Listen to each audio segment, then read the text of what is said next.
Hi guys, good morning. আজকে হচ্ছে Saturday আর আমরা একদম সকালবেলা ঘুম থেকে উঠে রেডি হয়ে গেছি। এখন ওই 10-15 মতন বাজে। আজকে আমরা সবাই মিলে জুতে যাব, তাই সরি সকালবেলা ঘুম থেকে উঠে রেডি হয়ে ভাত টাত খেয়ে নিয়েছি। আমি টোটালি রেডি, ও এখনও রেডি হয়নি, জামা পড়ছে। আর আমার তো জু যেতে অলওয়েজ ভাল লাগে, আমিও রেডি। আর জুতে যেতে তো আমার অলওয়েজ ভাল লাগে। তো চলো এখন জুতে যাই, আর তারপরে ওখানে গিয়ে তোমাদের সাথে দেখা হবে। ভালো লাগে তার কারণ হচ্ছে নিজের চেনা জানা অনেকজনকে খুঁজে পায় না, ওর জন্য। ওর একদম জু যেতে পছন্দ করে না, তো যাই হোক আমি জোর করে নিয়ে যাচ্ছি। আবার জুতে গিয়ে তোমাদের সাথে দেখা হবে, আর ওখানে যারা থাকে তাদের সাথেও তোমাদের দেখা করাবো।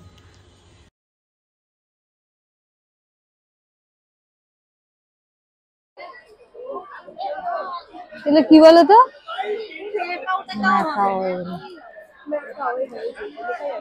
লেখা আছে।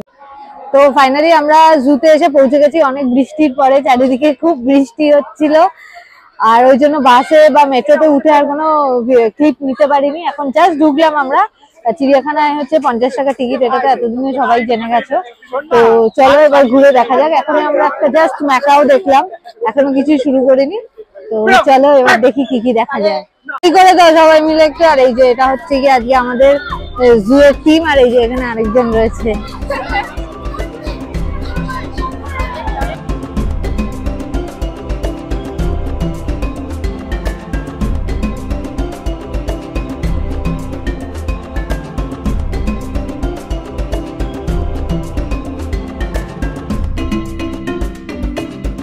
রয়েছি বকের খাঁচার সামনে, প্রচন্ড ভিড় চারিদিকে।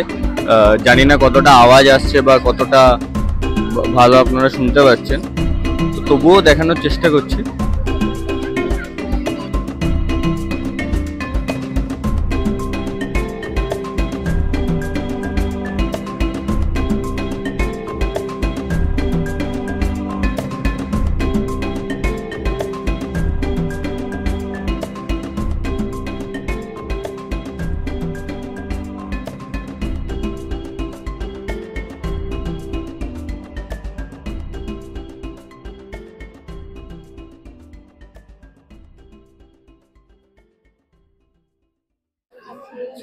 আর এই পুরো ভিড়টা যে দেখতে পাচ্ছেন, এটা হচ্ছে গিয়ে সিংহের খাঁচার সামনে আমরা সবাই দাঁড়িয়েছিলাম। উনি এখন খেয়ে দিয়ে মধ্যাহ্ন ভোজন করে হাঁটাচলা করে বেড়াচ্ছে। আমরা দেখেছি, দেখা দিয়েছে, প্রথমে ঢুকেই দেখে ফেলেছি, তাই জন্য এখন আমরা সবাই খুব হ্যাপি। আবার এবারে সামনে যাচ্ছি বাঘের দিকে।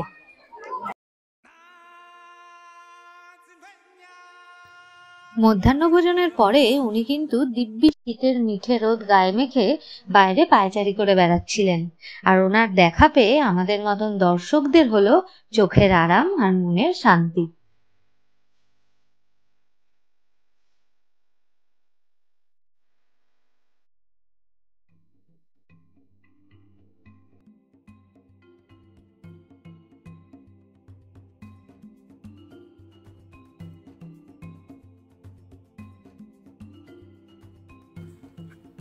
সিংহের খাঁচার পরে আমরা পরবর্তী গেছিলাম নেকড়ের খাঁচার সামনে।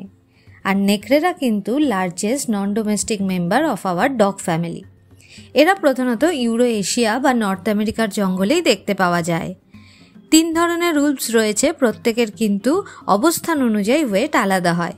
ইউরোপিয়ান উলভসরা সব থেকে বেশি ভারী হয়, এদের ওয়েট হয়ে থাকে 38.5 কেজির কাছাকাছি। আর আমেরিকান উলভসদের ওয়েট হয় 36 কেজি।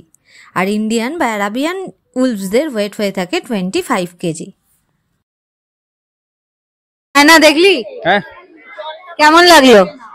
ঘুমাচ্ছিল তো, দেখা দিল কোথায়? ঠিক তুই দেখলি? কি দেখবো?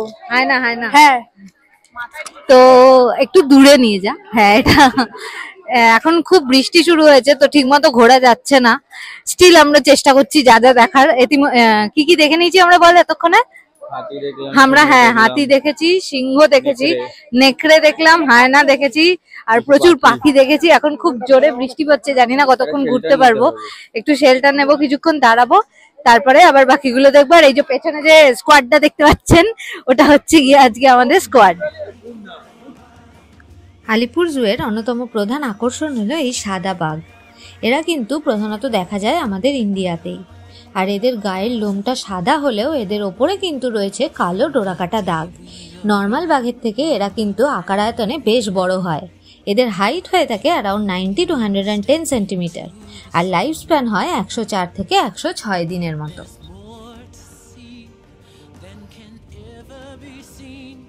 কি গো, বাঘ দেখলে? দারুণ দেখলাম, খুব ভালো লাগলো। 2-3টে বাঘ দেখেছি, কিন্তু এই বাঘটা সবচেয়ে বেশি ভালো লেগেছে, সমানে আমাদের দিকে তাকাচ্ছে। তুমি বলো, কেমন লাগলো বলো? বাঘ দেখে খুব ভালো লেগেছে। এই যে এখানে আরেকজন দাঁড়িয়ে রয়েছে, ও বাঘটা দেখে আমরা সবাই খুব খুশি।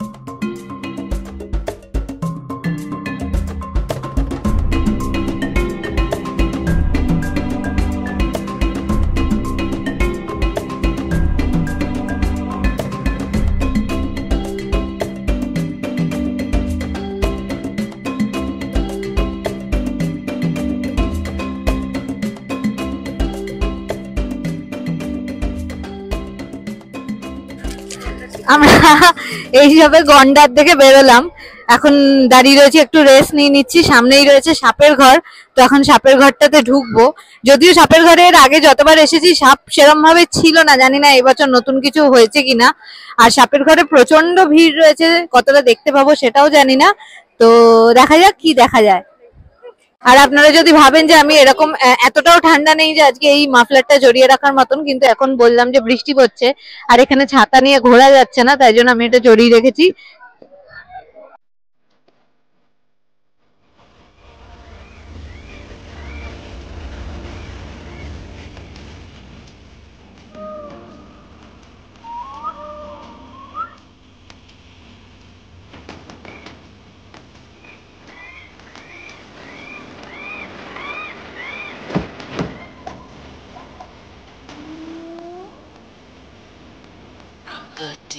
অ্যানাকন্ডাটা দেখলি? হ্যাঁ দেখলাম তো, কিন্তু ইয়েলো লেখা রয়েছে, ইয়েলো তো নয়। ওরা অ্যানাকন্ডার নামে কলঙ্ক। ওইটুকুনি অ্যানাকন্ডা কোথায় হয় ভাই? বুঝবি, ওটাই যদি কাচের ঘরটা না থাকতো তোর কলঙ্ক বেরিয়ে যেত। আরে যাই হোক, তো অ্যানাকন্ডা বলে একটা ছোট ওরকম হেলে সাপের মতো দেখতে।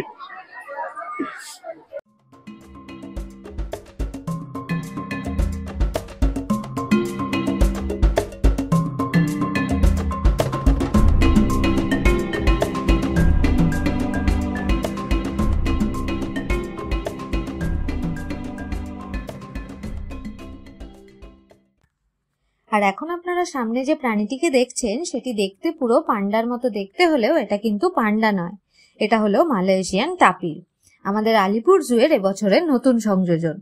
এদের লেন্থ হয়ে থাকে 1.8 থেকে 2.5 মিটার আর ওয়েট হয়ে থাকে অ্যারাউন্ড 250 থেকে 320 কেজি।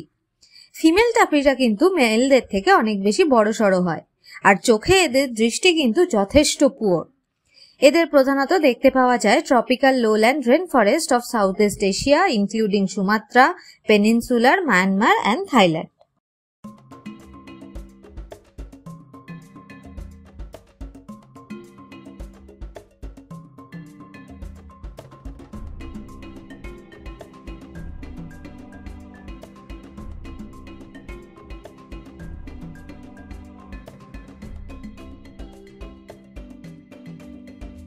কালোর মধ্যে সাদা নাকি সাদার মধ্যে কালো, দেখি আপনারাই বলুন তো। হ্যাঁ, ঠিকই ধরেছেন, আমি জিব্রার কথাই বলছি। খুব শান্ত, নিরীহ, তৃণভোজী একটা প্রাণী হলো এই জিব্রা। প্রধানত দেখতে পাওয়া যায় ইস্টার্ন বা সাউদার্ন আফ্রিকাতে। আর প্রত্যেকটা জিব্রার গায়ের এই সাদা কালো প্যাটার্ন কিন্তু আলাদা হয়। দেখতে নিরীহ হলে কি হবে, এরা কিন্তু বুদ্ধিতে যথেষ্ট তুখর।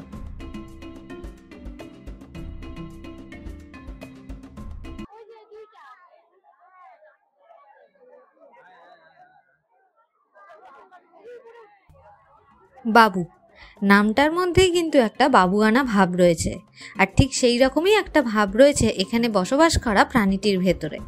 হ্যাঁ, ঠিকই শুনেছেন, বাবু হলো শিম্পাঞ্জি, যার জন্ম হয়েছিল 1988 সালে 26 অক্টোবর জার্মানিতে।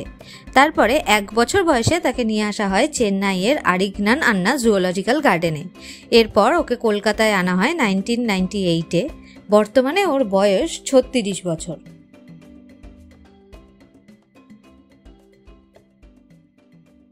আমরা আমরা কিন্তু দারুণ এনজয় করছি, মানে এরকম, বৃষ্টির মধ্যে? হ্যাঁ এরকম বৃষ্টির দিনে জুতে এর আগে আমরা কোনোদিন আসিনি। তো এবছর কন্টিনিউ বৃষ্টি হচ্ছে, কিন্তু তার মধ্যেও আমরা প্রত্যেককে দেখেছি। এইসবে আমরা বাবু আর হ্যাঁ, বাবু মানে হচ্ছে শিম্পাঞ্জি, ওকে দেখে বেরোলাম। আর এখন একটাই দেখা বাকি রয়েছে, সেটা হচ্ছে গিয়ে জিরাফ। তো ওটা দেখে এবার বেরোবো। তো মানে জাস্ট দারুণ লাগছে, বৃষ্টিও হচ্ছে, এদিকে ওরা সবাই বাইরেও রয়েছে, মানে খেয়ে দিয়ে বাইরে হাঁটাচলা করছে। এদিকে যাবো রে, এদিকে যাবো, চল হ্যাঁ চ। চল, দেখা হচ্ছে পরে।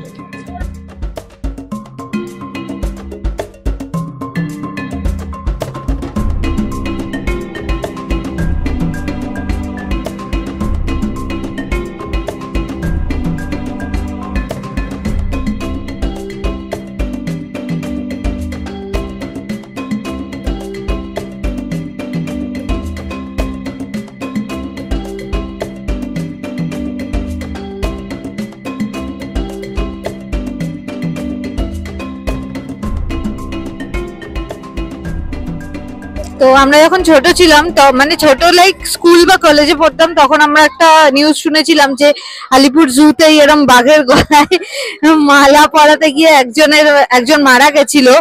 তো এখন আমরা সামনে সেই বাঘটাই দেখতে যাচ্ছি। আমি শিওর নই যে এখনো সেই বাঘটাই বেঁচে আছে নাকি এখন এই খাঁচাটায় অন্য কোনো বাঘ রয়েছে। তো চলুন দেখা যাক ওনাকে দেখতে পাই কিনা। আর সামনে এই যে এই জায়গাটা দেখছেন, এখানে কিন্তু প্রত্যেকবার যখন আমরা আসি প্রচুর কুমির দেখতে পাই, কিন্তু আজকে মেবি ওয়েদারের জন্য বা টাইমিং বা জানি না কিসের জন্য এই জায়গাটা দেখুন পুরো খালি। এখানে কিন্তু আমরা একটাও কুমির দেখতে পাচ্ছি না। জলের তলায় আছে। হ্যাঁ, এবার জলের তলায় থাকলে সেটা আলাদা ব্যাপার, কিন্তু এই যে ওপরের যে এই জায়গাগুলো দেখছেন, এই জায়গাগুলো কিন্তু পুরো কুমিরে ভরা থাকে। বাবা, লেখা রয়েছে ওয়েলকাম টু টাইগার ডেন। খুব এক্সপেকটেশন নিয়ে ঢুকছি, জানি না কতটা দেখা যাবে। চলুন।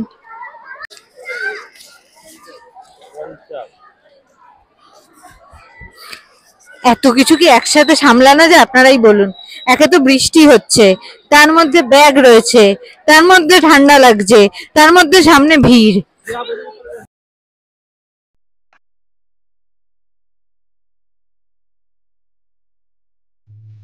ফেলুদার ভাষায় বলতে গেলে বলতে হয় আছে আছে, আমাদেরও টেলিপাখির জোর আছে।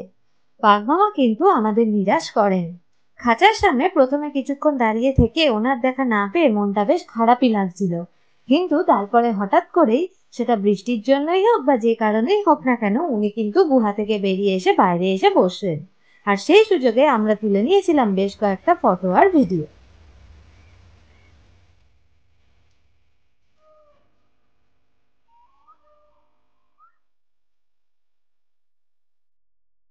আমরা ভীষণ ভাবে লাকি, মানে আমরা জাস্ট খাঁচা, ও হ্যাঁ, আমরা খাঁচাটার সামনে এসে দাঁড়ালাম, মানে 2 সেকেন্ড দাঁড়িয়েছিলাম, তখন ভেতরে ছিল। তো তারপরেই উনি বাইরে এসে বসলেন, দেখা দিলেন, দুটো ফটো তোলার সুযোগ দিয়েছে, এখন কিন্তু আবার ভেতরে ঢুকে গেছে। চলো চলো, এবারে জিরাফ। দেখছেন কত ছাতা, বাঘ মামাকে দেখার জন্য সবাই এখানে ভিড় করেছে। শুধু বাঘ মামা আবার ভেতরে ঢুকে গেছে বৃষ্টিতে। মানে ছোটবেলা থেকে কখনো আমি এই বৃষ্টির সিজনে আসিনি, তা আজকে এসে এরকম বৃষ্টির মধ্যে পড়তে হবে কোনো আইডিয়া ছিল না। যা ভাই জুতোগুলোর একদম মানে খুব খুব খুব খারাপ অবস্থা। আমি নতুন জুতো পরে আজকে জুতে এসেছিলাম, ভেবেছিলাম যে হ্যাঁ ঠিক আছে, সকালে বৃষ্টি হচ্ছে, এখন হয়তো এতটা বৃষ্টি হবে না, কিন্তু এখন মানে যত মানে বেলা হচ্ছে, বেলা অলমোস্ট হয়ে গেছে, এখন 2:30 বাজে, তো এখন আরো জোরে এসেছে বৃষ্টিটা। না না, কিছু হবে না, একটু ঠান্ডা লাগলে ওষুধ খেয়ে নেবো। আমার মায়ের খুব কনসার্ন আমরা ভিজে যাচ্ছি বলে। এই যে যাচ্ছে, আমাদের জুতোগুলোর যা সুন্দর অবস্থা হয়েছে না।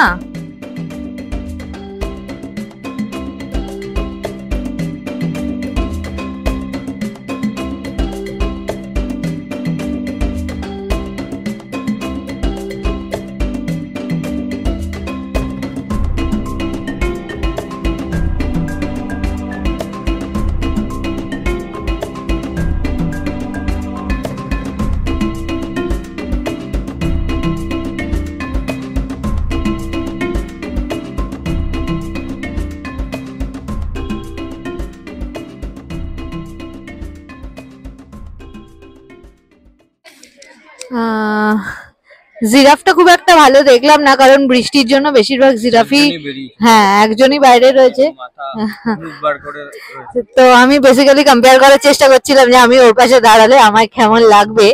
যাই হোক, জোকস অ্যাপার্ট, তো জিরাফগুলো বেশিরভাগই ভেতরে রয়েছে। আমাদের মোটামুটি ঘোরা কমপ্লিট, এবার আমরা বেরোবো। তো বেরিয়ে এবারে কিছু একটু খেয়ে দে, মানে আমরা সবাই খেয়ে দিয়ে এসেছিলাম অল্প, এবারে একটু কিছু খেয়ে তারপরে আমরা বাড়ি চলে যাব।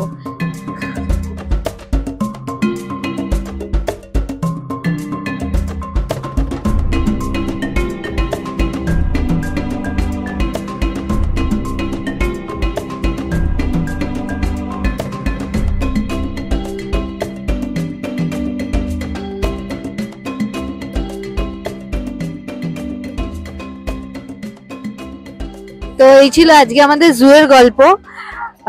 আশা করি আপনাদের ভিডিওটা ভালো লেগে থাকবে। অনেক পশু পাখি দেখেছি আর সাথে করে আপনাদেরও দেখানোর চেষ্টা করেছি। তাই শীতকালে এই কলকাতার এই আলিপুর জুটা কিন্তু ভীষণ ভীষণ ভীষণ একটা ইন্টারেস্টিং অ্যান্ড আকর্ষণীয় জায়গা, ঘুরতে আসার জন্য একদম পারফেক্ট জায়গা। স্পেসিফিক্যালি বাচ্চাদের বা ইনফ্যাক্ট বড়দেরও ভীষণ ভালো লাগবে। আর যদি ভিডিওটা ভালো লেগে থাকে প্লিজ একটু লাইক, শেয়ার এন্ড সাবস্ক্রাইব করে দেবেন। দেখা হবে নেক্সট ব্লগে। ততক্ষণ সবাই ভালো থাকবেন, সুস্থ থাকবেন আর আনন্দে থাকবেন। বাই।